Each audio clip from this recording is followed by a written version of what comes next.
Here, Jordan. Yes, sir. Got audio now. Yep. If you go I look okay. a little bit to the left. Come my way, Pop. I'm sorry. Yep. Perfect. Right there. Go ahead, Jordan. Pop, how you doing, sir? We'll start with Tom Orsborn from the Express News. Tom, go ahead. Up any update on where Derrick is in his rehab and any more firm timeline on when he might return? He's progressing very well, but we don't have an exact date when he'll return, but it'll be soon. Thank you. You're welcome. Thanks, Tom. Let's go to Paul Garcia from Project Spurs. Paul, go ahead. Coach Pop, how do you evaluate a good defensive quarter? Well, you just look at the scoreboard. Is there like a certain number of points that you don't want the opponent to score in a game, right? Like in the quarter? The fewer, the better. Okay. Thank you. Thanks, Paul. Let's go to Tom Petrini from Ken's 5. Tom.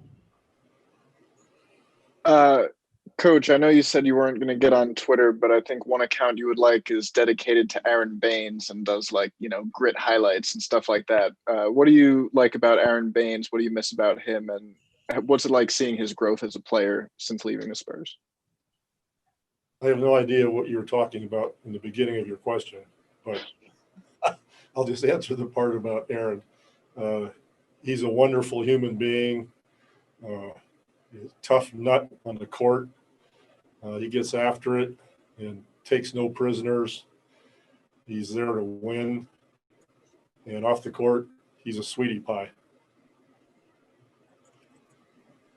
Thanks, Tom. Let's go to Maria from Tab Deportes. Maria. Hi, Coach. First of all, happy holidays. You've recently said, thank you. You've recently said that your young guys competed hard and showed themselves well for the first game you played together. So being so different from when you had Team, Manu, and Tony, where you even joked that there was nothing for you to teach them in shoot around, how is it different with this current group of guys and seeing them grow every day? Well, it's very satisfying to watch the growth. I mean, if you watch DeJounte or Derrick White and remember where they started out, it's the same way with the new young players. That's part of the satisfaction in coaching and teaching, to watch people progress and grow mentally and skill-wise. Thank you, Maria. Let's go to Jeff Garcia from WOAI. Jeff, go ahead. Happy holidays, Coach.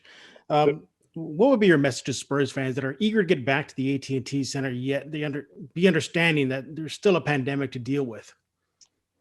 Well, we wish every one of them was there packed to the gills, but you can't do it. It's just not safe. We've gone round and round, and the Holt family and the executives in the organization have talked about this. We would love to have fans in. The fans are so important to us, always have been. But we owe them a safe environment. We need more information. We need more time, and that's why for right now, it's not going to be a situation where fans are going to be in the arena. It's the best policy for them and for everyone, considering what it's like out there in the pandemic right now. Thank you, Jeff. Let's go to Mike Finger from the Express News. Mike, go ahead. Pop on those lines. How different has just the logistics of, you just got off a road trip. There's a home game here today. How different is all of this from your planning standpoint? How smoothly did the road trip go? What are your early reviews of it all? Well, things are a little bit more complicated. Getting on and off the planes and in and out of the hotels.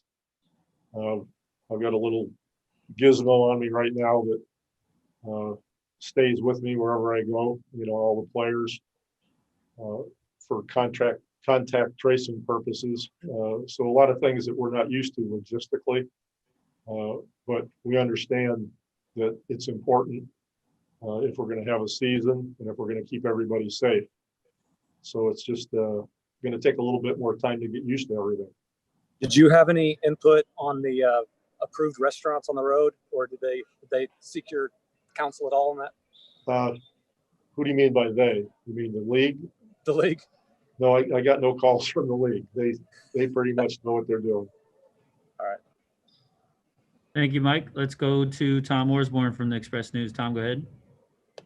To clarify, are you saying that has the club rethought the policy of letting fans in on January 1st? Has there been a change in that? I don't know what you mean by rethought or what point in the process you're talking about. I'll just stick with the comments I made. Okay, thank you. Thank you, Coach. We appreciate it. We'll see you after the game. Take care.